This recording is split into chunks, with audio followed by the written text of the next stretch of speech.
Hello student, welcome to my YouTube channel base of education Mantra. आज हम शुरू करने वाले हैं क्लास 6, 7, 8 की वर्कशीट नंबर 96 यानी कि कार्यपत्रक नंबर 96, जो कि एक कॉमन वर्कशीट है जो सभी के लिए, चाहे क्लास 6 हो, 7 हो या 8 हो। ये जो हमारी वर्कशीट है ये 20 फरवरी 2021 की वर्कशीट है। और आज की वर्कशीट हमारी क्या है, आपदा प्रबंधन से संबंधित है, जो प्राकृतिक आपदा है।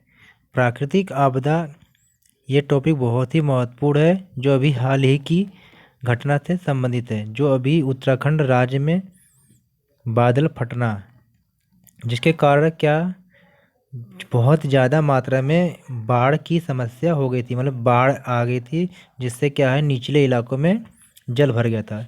तो आज की वर्कशीट में हम प्राकृतिक आपदाओं को पढ़ने वाले हैं और ये देखने वाले हैं कि किस तरीके से हम प्राकृतिक आपदा को कम से कम कर सकते हैं या इससे हम बच सकते हैं। क्योंकि प्राकृतिक आपदा को हम पूरी तरह से रोक नहीं सकते हैं, लेकिन कुछ उपाय करके हम इससे होने वाले नुकसान को कम कर सकते हैं या इससे हम बच सकते हैं। तो चलिए देखते हैं किस प्रकार हम बचते हैं।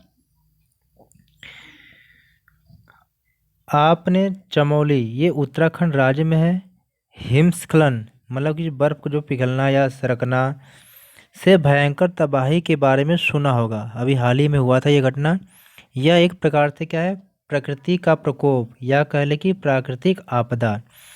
सदियों से प्राकृतिक आपदाएं मनुष्य के अस्तित्व के लिए क्या है, चुनौती रही है। ये प्राकृतिक आपदा कोई एक नई घटना नहीं है, ये सदियों से चलते आ रहा है। लेकिन ऐसी कोई भी प्राकृतिक घटना जिससे मानव के जीवन या सामग्री को हानि पहुँचे वह प्राकृतिक आपदा कहलाती है। इसमें हो सकता है हिमस्खलन, भूस्खलन, जमीन का खिसकना, भूकंप, ज्वालामुखी, सुनामी, चक्रवाती तूफान, बादल का फटना, जंगलों में लगने वाली आग और आसमानी बिजली का गिरना। बाढ़, सूखा जैसी प्राकृतिक आपदाएं बार बार मनुष्य को चेतावनी देती हैं, क्योंकि मनुष्य क्या करता है कि प्रकृति से छेड़छाड़ करता है। हम इतने आगे निकल चुके हैं, इतने हम तरक्की कर चुके हैं कि जैसे प्रकृति के साथ खिलवाड़ करते हैं, जिसके कारण क्या प्रकृति भी अपना संतुलन खुद बना लेती है। वर्तमान में हम प्राकृतिक संसाधनों का अंधाधुंध इस्तेमाल कर रहे हैं। जो प्राकृतिक हमारे संसाधन है उनका हम क्या है, एक तरफ से क्या है दुरुपयोग कर रहे हैं, जिससे क्या है कि प्रकृति का संतुलन बिगड़ रहा है और जिसका दुष्परिणाम हमें भुगतना पड़ा है, कहीं ना कहीं किसी किसी ने रूप में हमें देखने को मिल रहा है कि प्रकृति के द्वारा कहीं बाढ़ आ गई, भूस्खलन आ गया, भूकंप आ गया, सुनामी आ गई। अब नीचे कुछ क्या दिए गए चित्र हैं जो प्राकृतिक आपदा, अब इनके सामने चित्र के सामने ये लिखना है ये कौन सी प्राकृतिक आपदा, उसका नाम लिखना है तथा उससे बचने के जो उपाय हैं जो आपकी समझ में आएगा वो आपको देना है।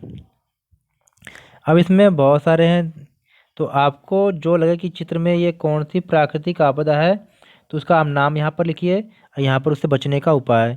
इस कौन सी प्राकृतिक आपदा है यहाँ पर लिखना है, यहाँ पर उससे बचने का उपाय। ये कौन सी प्राकृतिक आपदा है, इससे बचने का उपाय। तो ये जो आप देख रहे हैं तो ये आपका बादल फटना है, देख रहे हैं बादल फट रहा है, फिर बाढ़ की स्थिति हो गई। ये कौन सी प्राकृतिक आपदा है, देख रहे हैं सुनामी आ रही है। अब ये आपकी प्राकृतिक आपदा है सूखा, सूखा पड़ गया कि ज़मीन हमारी क्या है एकदम से पपड़ी पड़ गई इसकी। फिर ये प्राकृतिक आपदा है, देख रहे हैं जंगल में आग लगी, पूरे जंगलों के जंगल साफ हो गए। अब ये क्या है, आपने देखा कि भूकंप आया और जो आप मकान वकान सब गिर गया। तो चलिए देखते इस वर्कशीट को हम करते हैं। तो इस वर्कशीट को हम करते हैं। पहले चित्र में हम देख रहे हैं कि ये क्या है, बादल फटता है जिसके कारण क्या है बहुत ज़्यादा मात्रा में बारिश होती है, जिसके कारण क्या है जल भराव हो जाता है। तो इसको हम क्या है पूरी तरह से समाप्त नहीं कर सकते, लेकिन इससे कुछ उपाय के द्वारा हम बच सकते हैं। तो यहाँ पर उपाय यहाँ पर लिखा गया है, तो हम क्या उपाय कर सकते हैं तो इसको आप देखेंगे। तो हम यहाँ पर करेंगे बचने का उपाय। जब बादल फटता है तो किस तरह से हम बच सकते हैं। वृक्षारोपण पर बल दिया जाए, मतलब ज़्यादा से ज़्यादा मात्रा में पेड़ लगाए जाएं। समय समय पर जैविक और अजैविक जो कूड़े हैं इसका निपटारा किया जाए। अधिकतर हमने देखा कि ज़्यादा मात्रा में हम कूड़े को जलाते हैं, जिससे क्या है कि हमारा जो पर्यावरण क्या है संतुलन बिगड़ जाता है। उचित जल निकासी की व्यवस्था करना, हमें जल निकासी की व्यवस्था भी बनाना चाहिए, जैसे अगर बादल फटने जैसी समस्या अगर आ जाए तो किसी क्षेत्र में पानी का जल भराव ना होने पाए। वृक्षारोपण भी ज़्यादा ज़्यादा मात्रा में करें हम, कि जिससे क्या है कि वृक्ष क्या है ज़्यादा ज़्यादा मात्रा में जल को क्या अवशोषित करें। बादल फटने वाले क्षेत्र में क्या है भूस्खलन की रोकथाम या आकस्मिक बाढ़ अब मलबा प्रवाह, मतलब कि जहाँ पर बाढ़ आती है या जैसी समस्या आती है तो वहाँ पर क्या है ऐसे व्यवस्था भी करना चाहिए जिससे क्या जनमानस को क्या है नुकसान ना हो। दूसरी घटना क्या है सुनामी। अब सुनामी क्या है, सुनामी आती है तो इसको कैसे बचा जा सकता है कि तटीय, जब सुनामी आती है तो देखते हैं कि जो बहुत सारा जो जल है कि तटीय क्षेत्र में आ जाता है।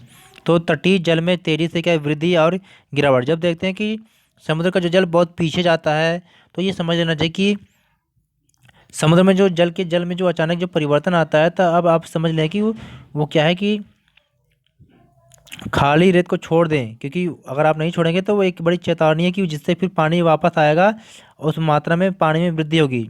तो सबसे पहले आप वो जगह को छोड़कर किसी ऊंचे स्थान पर जगह पर चले जाएं कि जब कभी समुद्र का जो पानी वापस आए तो आप उससे प्रभावित ना हो।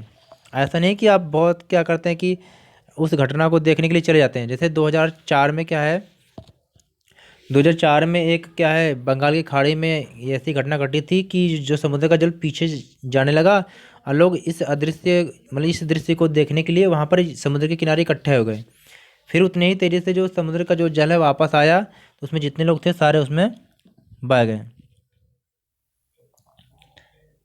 सूखा है, सूखे से कैसे बच सकते हैं कि हमें पौधारोपण द्वारा सूखा रोधी फसलों की कृषि की करके सूखे के प्रभाव को सीमित किया जा सकता है। एवं सिंचाई के जो तरीके हैं इसमें बदलकर जल के दुरुपयोग को रोककर भी सिंचाई पद्धति जैसे ड्रिप सिंचाई, स्प्रिंकलर सिंचाई आदि को अपनाकर जल की बर्बादी को रोका जा सकता है।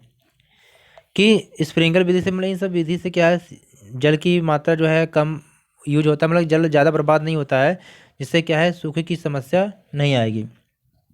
जंगलों में जो आग लगती है इसे कैसे बच सकते हैं कि आपने देखा कि रास्ते से गुजर रहे हैं धूम्रपान करते हुए आप बीड़ी सिगरेट जो भी है उसको आप फेंक देते हैं, जिससे कि आग लग जाती है। तो धूम्रपान करने के बाद आग को सही तरह से बुझाएं, इसके बाद फेंकें। सीमित मात्रा में खरपतवार जलाएं। बहुत लोगों ने देखा कि खरपतवार जलाते हैं फिर चले जाते हैं, लेकिन वो क्या है ऐसे बढ़ते बढ़ते आग पूरे जंगलों में लग जाती है। तो पर्याप्त मात्रा में क्या है जल की व्यवस्था भी करें, कभी ऐसी समस्या हो जाए तो जल रहेगी जिससे हम आग को बुझा लें। अब आगे क्या है भूकंप।